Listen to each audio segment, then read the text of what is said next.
Indian companies ने अपने financial results announce करने स्टार्ट कर दिए हैं।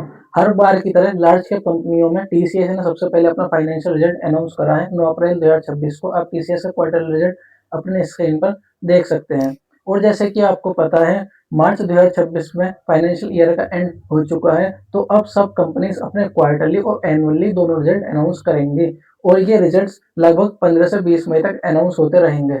और एक इम्पोर्टेंट बात समझो, क्वार्टरली रिजल्ट्स लगभग हर 3 महीने में आते हैं और हर बार लगभग 1 महीना लगता है सभी कंपनीज को अपने क्वार्टरली रिजल्ट्स अनाउंस करने में। मतलब कि सिंपल लैंग्वेज में साल में कम से कम मार्केट 4 महीने ही क्वार्टरली रिजल्ट्स अनाउंसमेंट के फेज में रहती है। और यही वो टाइम होता है जहां पर मैक्सिमम ट्रेडर्स दो सबसे बड़ी गलती करते हैं। और इसी फेज में ट्रेडर्स ऐसी दो मिस्टेक करते हैं जिनकी वजह से उन्हें काफी लॉस होता है। देखिए, वीडियो को बिल्कुल भी स्किप मत करना। वीडियो आपके लिए बहुत ज़्यादा इंफॉर्मेटिव होने वाली है। आप बहुत कुछ सीखोगे इस वीडियो से। ट्रेडर्स जो पहली सबसे बड़ी मिस्टेक करते हैं, वो करते हैं कि वो मार्केट में कंपनी के रिजल्ट अनाउंसमेंट पर वो ध्यान ही नहीं करते हैं। इसके पीछे की जो वजह होती है वो ये होती है कि कई बार ट्रेडिंग में हमें ये सिखाया जाता है, टेक्निकल एनालिसिस में हमें ये सिखाया जाता है कि हमें सिर्फ और सिर्फ अपना सेटअप फॉलो करना है। क्योंकि हमारे हाथ में मार्केट की न्यूज़, रूमर्स हमारे हाथ में नहीं, हमारे हाथ में सिर्फ अपना सेटअप है, अपनी स्ट्रेटेजी है और हमें अपना रिस्क रिवॉर्ड रेशो फॉलो करना होता है। देखिए, ये बात बिल्कुल ठीक है, लेकिन इसके साथ हमें एक बात और सिखाई जाती है, या फिर सीखनी होती है, जो ट्रेडर्स नहीं सीखते हैं। वो होता है कि मार्केट का कॉन्टेक्स्ट क्या है।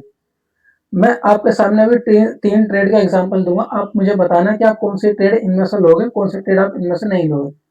फर्स्ट ट्रेड, लेट से 20 फरवरी 2026, बिल्कुल रियल एग्जांपल ले रहा हूँ। तारीख है 20 फरवरी 2026। ईरान और यूएस में कभी भी वॉर हो सकती है और आपके सामने आप जो जो भी आप सेटअप करते हो आपके सामने वो आया। ठीक है, मार्केट का यहाँ पर कॉन्टेक्स्ट क्या है, वार की कंडीशन है, वॉर की कंडीशन है। लेकिन आपके सामने आपको सेटअप बन रहा है साफ साफ की। लेट से मैं कोई एक सेटअप ले लेता हूँ, कोई सपोर्ट लाइन है, सपोर्ट लाइन को पुलिस एंगल्फिंग पैटर्न में बनना है, ईएमए सपोर्ट भी है और आरएसआई डाइवर्जेंस भी है। ठीक है ना, शॉर्टर टाइम फ्रेम में भी आरएसआई डाइवर्जेंस है। ठीक है ना, तो ये हमारा सेटअप बनना है। और मार्केट का कॉन्टेक्स्ट क्या है कि कभी भी यूएस ईरान में वॉर हो सकते हैं। क्या आप ऐसे टाइम में ट्रेड लोगे, और ट्रेड लोगे तो कितने कैपिटल से, कितनी कन्विंसिंग से आप इस ट्रेड को लोगे, पहला केस। दूसरी ट्रेड आपके सामने लेट से बननी है कि आज कोई आपके सामने ट्रेड सेटअप बनना है और कल या परसों को आरबीआई या फिर लेट से अमेरिका में फेड की मीटिंग है और वो अपना रेपो रेट कितना है वो रिजल्ट अनाउंस करेंगे। दूसरी ट्रेड। थर्ड ट्रेड बनती है कि आपके सामने कोई सेटअप बनना है और कंपनी लेट से आज शाम को या कल या परसों में अपना क्या करने वाली है, रिजल्ट अनाउंस करने वाली है। ठीक है ना, ये मैं स्विंग ट्रेडर्स के लिए बता रहा हूँ जो एक दो दिन से ज्यादा पोजीशन अपनी होल्ड करते हैं। तो आप बताइए इन तीनों में से आप कौन से ट्रेड लोगे। वीडियो को पॉज करो, ट्रेड सोचो कि आप कौन से ट्रेड्स में से लोगे और कितनी कन्विंसिंग पावर में लोगे, कि आप तीनों ट्रेड लोगे, तीनों नहीं लोगे, कुछ लोगे कुछ नहीं लोगे। तो देखिए, आपने अपना जो भी आंसर वो आपने सोच लिया होगा। अब मैं आपको अपना आंसर बताता हूँ। पहला जो केस है हमारा, जो मैं बता रहा हूँ कि 20 फरवरी को हमारा कोई सेटअप बनना है और ईरान यूएस की वॉर कभी भी हो सकती है। देखिए, मुझे ऐसा ऑलमोस्ट 90% कंफर्म था कि वॉर कभी भी हो सकती है, लेकिन लगातार बातचीत चल रही थी। तो मैंने क्या करा, इस केस में मेरे सामने कोई एक अच्छा सेटअप बनना है। मान लीजिए मैं डेली में, अब मुझे कोई शेयर बाय करना था, मुझे इस ट्रेड को लेनी थी। मैं मान लो नॉर्मल हालात में, जब कोई वॉर की सिचुएशन नहीं होती, और मान लीजिए मैं नॉर्मल में मैं 1 लाख रुपए का शेयर खरीदता।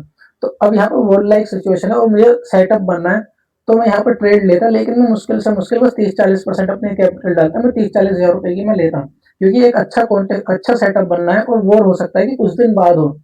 ठीक है ना, वॉर की कुछ पता नहीं है कि 2 दिन बाद हो, 4 दिन बाद हो। और सीज फायर टॉक भी उनकी लगातार चल रही थी कि उन्होंने लेटेस्ट टॉक की जो डेट दे रखी थी 27 फरवरी की दे रखी थी। तो मैं यहाँ पर लेता ट्रेड, और मैं यहाँ पर अपने 1 लाख रुपए की अगर मैं नॉर्मल में खरीदता हूँ तो मैं यहाँ पर बस मैं 30-40-50 हज़ार रुपए लास्ट तक मैं खरीदता, क्योंकि मुझे अपना रिस्क मिनिमम करना है। ठीक है ना, तो पहली ट्रेड तो मैं ऐसे लेता। अब डिस्कस करते हैं अपनी सेकंड ट्रेड। सेकंड ट्रेड क्या थी कि हमारे सामने कोई सेटअप बन रहा है और आरबीआई कल या परसों में अपना रेपो रेट रिजल्ट अनाउंस करेगा।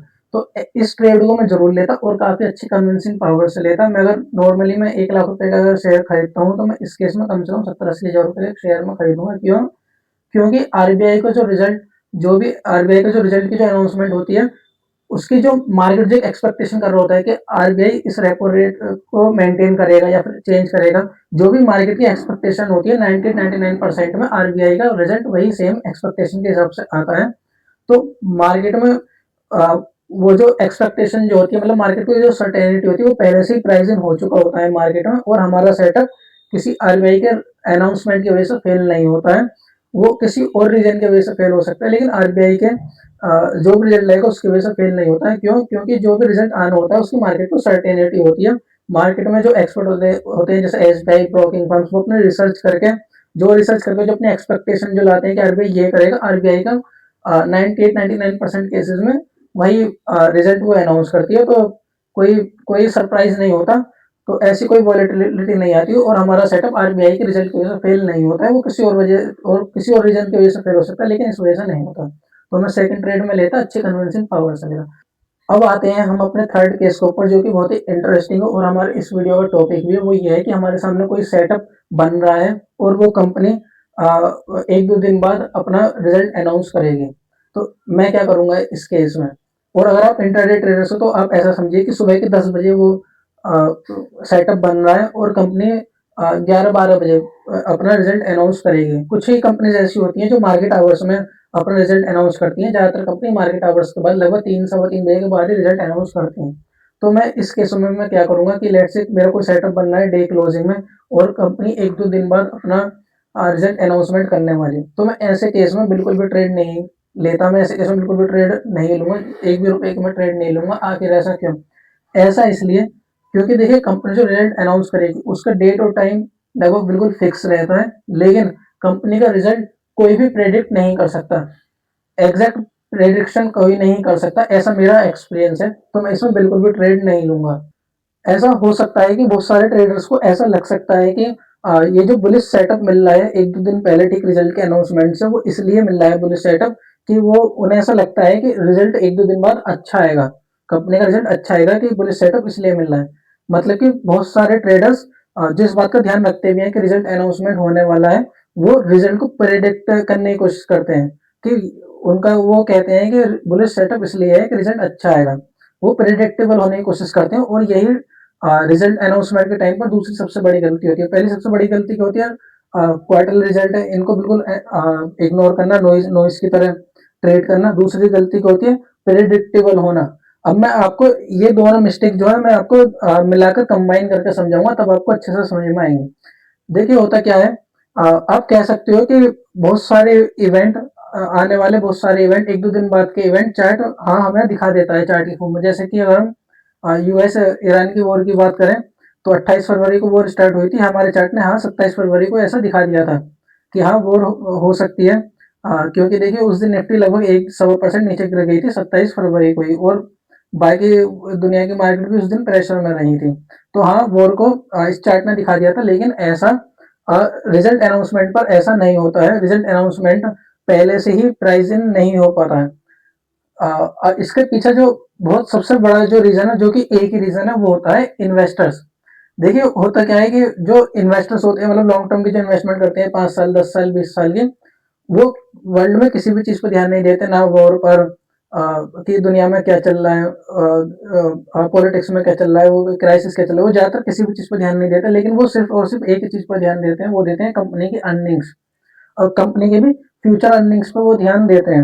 मतलब कि हमारे जो बड़े बड़े जो इन्वेस्टर्स होते हैं, जैसे अब म्यूचुअल फंड इन्वेस्टर्स होते हैं, या जैसे वारन बफे हैं, राकेश झुनझुनवाला, ठीक है ना, जो बहुत राकेश दमानी जी हैं, इंडिया की मैं बात करूं, जो बहुत बड़े बड़े इन्वेस्टर्स होते हैं, यहाँ तक कि LIC, ये सब जो इन्वेस्ट जो करते हैं वो सिर्फ और सिर्फ एक ही चीज को देखकर करते हैं, वो करते हैं कंपनी की प्रॉफिटेबिलिटी क्या होगी। मतलब कि जब कोई कंपनी अर्निंग्स अनाउंस करती है, जब सारी कंपनी अनाउंस करती हैं, तो उस टाइम पर इन्वेस्टर्स क्या अर्निंग पर फोकस जरूर होता है, जिसकी वजह से मार्केट में अगर अर्निंग्स थोड़ी भी एक्सपेक्टेशन से ऊपर नीचे होती हैं तो बहुत ज्यादा वॉलेटिलिटी क्रिएट हो जाती है। देखिए जो इन्वेस्टर्स होते हैं उनको कोई फर्क नहीं पड़ता कि चार्ट्स पर क्या चल रहा है, वो कंपनी के अर्निंग अनाउंसमेंट पर फोकस रखते हैं। अब आप ये कह सकते हो कि जो इन्वेस्टर जो होते हैं वो एक क्वार्टरली अर्निंग पर तो नजर रखते नहीं है, क्योंकि वो तो लॉन्ग टर्म सोचते हैं 5 साल 10 साल के। देखिए जैसे कोई कंपनी आज क्वार्टरली रिजल्ट अनाउंस कर रही है, एनुअल रिजल्ट अनाउंस कर रही है, ऐसा हो सकता है या फिर ऑलमोस्ट ऐसा होता है कि कोई इन्वेस्टर उसमें जरूर कोई ना कोई इन्वेस्टर जरूर होगा जिसने उस कंपनी में 10 साल से 15 साल से इन्वेस्ट कर रखा है। ठीक है ना, मोस्टली कंपनीज में ऐसा होता है 5 साल से इन्वेस्ट कर रखा है। और ऐसा हो सकता है कि पूरे पूरे चांस है कि कोई रिजल्ट आए, और एक कंपनी के बहुत सारे इन्वेस्टर्स होते हैं बहुत बड़े बड़े, कोई रिजल्ट आए मान लीजिए जैसे बहुत सारे मार्केट में एक्सपेक्टेशन रहती है कि इस बार इस कंपनी का रिजल्ट का जो हम एक्सपेक्टेशन कर रहे हैं 50% प्रॉफिट अप की कर रहे हैं।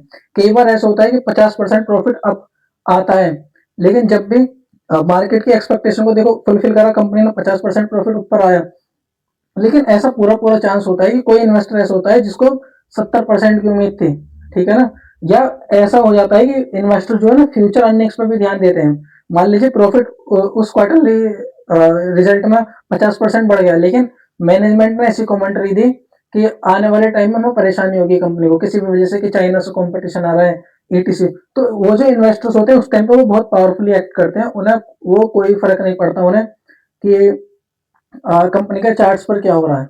मतलब कि देखो सीधा सीधा आंसर क्या है कि जब भी कंपनी का रिजल्ट अनाउंस करें, हम उससे पहले ट्रेड हमें बिल्कुल नहीं लेनी चाहिए। कम से कम 5 दिन पहले तक हमें ट्रेड नहीं लेनी चाहिए। और 5 दिन पहले भी आप कोई ट्रेड ले रहे हो, आपका चाहे प्रॉफिट टारगेट हिट हुआ हो ना हुआ हो, स्टॉप लॉस हिट हुए ना हुआ हो, हमें 5 दिन पहले हम ट्रेड लेकर रिजल्ट से 1-2 दिन पहले हम ट्रेड क्लोज कर देनी चाहिए। इसका जो मेन रीजन है देखो ये वो यही है कि इन्वेस्टर्स की पूरी नजर रहती है रिजल्ट पर, ठीक है ना। कोई कंपनी का लेट से कोई कंपनी का प्राइस नीचे भी जा रहा है, लेकिन अगर उस कंपनी ने एक्सपेक्टेशन से बहुत अच्छा रिजल्ट दे दिया, उसने मैनेजमेंट कमेंट्री अच्छी करी, तो चाहे कितना भी कोई भी ट्रेड का स्टॉक, किसी भी शेयर, किसी भी कंपनी का स्टॉक कितना भी नीचे जा रहा हो, अगर उसने अर्निंग्स अच्छी दी है और उसने फ्यूचर अर्निंग्स के प्रोजेक्शन अच्छे दिए हैं, तो वो एक साथ स्काई रॉकेट बन सकता है। और अगर आपने उसमें अगर पुट ट्रेड ले रखी है, शॉर्ट ट्रेड ले रखी है, तो आप डेफिनेटली लॉस में होंगे, ठीक है ना। तो आपको इस बात को समझ में होगा कि जब भी हम टेक्निकल एनालिसिस हम अप्लाई करते हैं, तो हमें मार्केट का कॉन्टेक्स्ट को हमें जरूर अप्लाई करना है, और इस बात का ध्यान रखना है कि chart technical analysis quarterly result के टाइम पर 100% ऑलमोस्ट, मैंने जैसा मेरा एक्सपीरियंस है, वो फेल हो जाते हैं। क्यों? क्योंकि इस पर इन्वेस्टर्स की नजर रहती है। कई बार मैंने ऐसा देखा है कि मैंने कोई ट्रेड ली, प्रेडिक्टेबल हुआ कि इसका चार्ट भी शो कर रहा है कि ये बुलिश जाएगा, चार्ट में कोई बुलिश पैटर्न दिखाई दिया, और मार्केट में ऐसी न्यूज वाले ये कह रहे होते हैं कि इसकी अर्निंग्स बहुत अच्छी आएंगे, अर्निंग्स बहुत अच्छे आएंगे, मतलब ये हमें एक्सपेक्टेशन है। तो मैंने क्या करा, मुझे चार्ट भी शो कर रहा है, मार्केट में भी अच्छे न्यूज रहती है, तो मैंने कई बार मैंने कॉल ऑप्शन जैसे मैंने बाय करी है। होता क्या है कि रिजल्ट मेरी एक्सपेक्टेशन, वो जो मार्केट की एक्सपेक्टेशन जो होती है उससे भी अच्छा कई बार आता है। कि मार्केट मान लीजिए एक्सपेक्ट कर रही है कि 50% प्रॉफिट ग्रोथ होगा, कंपनी 50 की है, कई बार 50 के 50% भी दे देती है, 60% भी दे देती है, और मैं रात को बहुत खुश होकर सोता हूँ कि कंपनी ने रिजल्ट भी अच्छा दिया है। मैंने कॉल ऑप्शन भी बाय कर रही है कि लेट से मैंने 10,000 रुपए की कॉल ऑप्शन बाय कर रही है, कल को सुबह को ये शेयर रॉकेट बन जाएगा, 10-15% बढ़ जाएगा, और मेरे 10 के 50,000 1 लाख रुपए हो जाएंगे। मैं सोचकर मैं सोता हूँ। लेकिन होता क्या, जैसा नेक्स्ट डे मार्केट खुलती है, तो या तो शेयर में कोई मूवमेंट नहीं आती, 2-3% बस बढ़ता है, या फिर कई बार ऐसा भी होता है कि 3-4% उसके बाद भी गिर जाता है। ऐसा क्यों? क्योंकि इन्वेस्टर्स की नजर है उस पर। हमें देखिए, किसी इन्वेस्टर्स को ऐसा लग सकता है कि 50% प्रॉफिट ग्रोथ अच्छी है, लेकिन ऐसे भी इन्वेस्टर्स हो सकते हैं जिनको ऐसे टाइम 50% प्रॉफिट ग्रोथ कम लगी हो, वो एक्सपेक्ट कर रहे थे 70-80%, तो उनकी वजह से मार्केट में सेलिंग भी आ सकती है। या फिर जो एक्सपेक्टेशन थी 50 और 50% ही आ गया, तो क्या था, एक्सपेक्टेशन जब होती है ना, जो मार्केट को सर्टेनिटी होती है, तो ज्यादा मूव आता नहीं है, ना ऊपर का ना नीचे का, ठीक है ना। तो आपको इसमें क्या करना चाहिए, जो मैं अप्लाई करता हूँ, किसी कंपनी का रिजल्ट आने वाला है, लेट से 2 दिन बाद रिजल्ट आने वाला है, मैं ज्यादातर मैं स्विंग ट्रेडिंग करता हूँ, मैं एक से ज्यादा दिन में रखता हूँ अपने ट्रेड को। तो ऐसे टाइम में मैं क्या करना चाहिए, मैं 1-2 दिन पहले में कोई ट्रेड नहीं लेनी चाहिए, कम से कम 5 दिन का गैप होना चाहिए ट्रेड लेने में। और मैं जब कोई ट्रेड लेता हूँ, मैं क्या करता हूँ, मैं रिजल्ट अनाउंसमेंट से 1-2 दिन पहले ही मैं ट्रेड को मैं क्लोज कर देता हूँ। क्योंकि हमें होता क्या है कि हमारे अगर एक्सपेक्टेशन से अगर रिजल्ट मान लीजिए बहुत ज्यादा खराब आ गया, मतलब जो भी एक्सपेक्टेशन है, तो होता क्या है, उस टाइम पर जब एक साथ गैप डाउन ओपनिंग होती है, तो हमें स्टॉप लॉस से भी बहुत ज्यादा नुकसान हो जाता है। तो मैं सबसे पहले मैं क्या करता हूँ, मैं कोई भी ट्रेड नहीं लेता हूँ 1-2 दिन पहले रिजल्ट अनाउंसमेंट में से। मैं कम से कम 5 दिन पहले मैं ट्रेड लेने की मैं कोशिश करता हूँ। मेरा टारगेट या स्टॉप लॉस हिट होना हो, मैं एक एक दिन पहले मैं जरूर मैं ट्रेड में क्लोज कर देता हूँ। और मैं क्या करता हूँ, मान लीजिए किसी कंपनी का रिजल्ट 1-2 दिन बाद आने वाला है, मुझे कितना भी अच्छा सेटअप मिल रहा हो, मैं ट्रेड नहीं लेता, क्योंकि रिजल्ट प्रिडिक्टेबल होता ही नहीं है, ठीक है ना, इन्वेस्टर्स की नजर रहती है बहुत ज्यादा। तो मैं क्या करता हूँ, किसी कोई कंपनी ने जैसा अच्छा रिजल्ट, किसी कंपनी का रिजल्ट आया, अच्छा बुरा तो हम डिसाइड नहीं कर सकते, किसी कंपनी का जैसा रिजल्ट आया और उसका प्राइस ऊपर गया नेक्स्ट डे, मतलब कि उसका किसी कंपनी का रिजल्ट अच्छा नहीं, अगर प्राइस ऊपर जाता है तो मतलब कंपनी ने रिजल्ट अच्छा दिया है। जब उसका प्राइस जैसे ऊपर चला जाता है, वो अच्छे मूवमेंट अगर देता है, तो मैं क्या करता हूँ, उसको अपनी एक लिस्ट में ऐड कर लेता हूँ कि इस कंपनी ने कोई रिजल्ट दिया और उसका प्राइस ऊपर गया था, तो मैं एक बुलिश वाली लिस्ट में उसको अपनी ऐड कर लेता हूँ, वॉच लिस्ट बना लेता हूँ। और मैं उसी फिर स्टॉक में क्या करता हूँ, मैं देखता हूँ क्या वो मोमेंटम कंटिन्यू रहेगा नहीं रहेगा। मैं कोई कंटिन्यूएशन पैटर्न देखने की कोशिश करता हूँ। अगर मोमेंटम रहता है, कोई मुझे कंटिन्यूएशन पैटर्न मिलता है, तो मैं उसमें मैं एक लॉन्ग ट्रेड में ले लेता हूँ। सिमिलरली मैं कैसे करता हूँ, किसी कंपनी का रिजल्ट आया और उसका प्राइस नेक्स्ट डे फॉल हो गया, बहुत तेजी से गिरा, तो मैं उसको अपनी में बेयरिश वाली वॉच लिस्ट में मैं उसे ऐड कर देता हूँ। और मैं देखता हूँ कोई मुझे कंटिन्यूएशन पैटर्न दिखाई दे फ्यूचर में, मतलब मोमेंटम नीचे की तरफ हो, तो मैं वहां पर मैं शॉर्ट ट्रेड लेता हूँ। जहां पर जिसके कंपनी का कोई रिजल्ट आया और कोई भी मूवमेंट नहीं हुई, उसको मैं इग्नोर करता हूँ, उस कंपनी को मैं कुछ नहीं करता। ठीक है। तो कहने का मतलब क्या है, समराइज में आपको कर देता हूँ। ये जो अर्निंग रिजल्ट के टाइम पर टेक्नो एनालिसिस बहुत अलग तरीके से फेल हो जाती है। हम जो कहते हैं कि टेक्नो एनालिसिस पहले से ही कुछ प्रेडिक्ट कर देती है, वो यहाँ पर ट्रू नहीं है। ये कोई रिजल्ट को प्रेडिक्ट नहीं कर सकती। क्यों? क्योंकि यहाँ पर इन्वेस्टर्स की बहुत ज़्यादा नज़र रहती है और इन्वेस्टर्स के अलग-अलग पर्सपेक्टिव होते हैं। मार्केट के एक्सपेक्टेशन के हिसाब से रिजल्ट आ सकता है, लेकिन कोई इन्वेस्टर ऐसा 100% ऐसा हो सकता है जिसको वो रिजल्ट पसंद ना आए हो, वो तब भी सेलिंग कर सकता है। आपके माइंड में अगर ये आ रहा है कि इन्वेस्टर्स तो कई सालों के सोचते हैं, उनको एक क्वार्टरली से कोई फर्क नहीं पड़ता, तो उसका रीजन यही है कि हो सकता है कोई इन्वेस्टर 5 साल 10 साल पहले से कोई इन्वेस्टर हो, प्रमोटर भी हो सकते हैं, जिन्होंने उस टाइम पर वो सेलिंग करें क्वार्टरली रिजल्ट के टाइम पर। ओके। तो मैंने आपको और क्या बताया कि मैं रिजल्ट आने का हमेशा मैं वेट करता हूँ। रिजल्ट आने के बाद अगर वो स्टॉक कोई मुझे प्राइस मूव देता है अप या डाउन बहुत तेजी से, मैं उसको फिर अपनी लिस्ट में ऐड कर लेता हूँ और मैं उनके बाद उसमें कंटिन्यूएशन एंट्री देखता हूँ।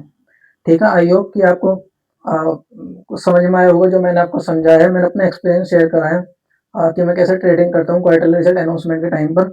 आपको कोई भी डाउट हो मेरे कमेंट सेक्शन में लिखना। आपको मेरी कोई भी बात लगी हो कि नहीं मैंने गलत बताया या कुछ भी, आप मेरे कमेंट सेक्शन में लिखना, हम उसको दोनों शेयर करेंगे। ठीक है। तो इस वीडियो में इतना ही। नॉलेज आपको, अगर आपको समझ में आया है, वीडियो अच्छी लगी है, तो वीडियो को लाइक करो और चैनल को सब्सक्राइब करो।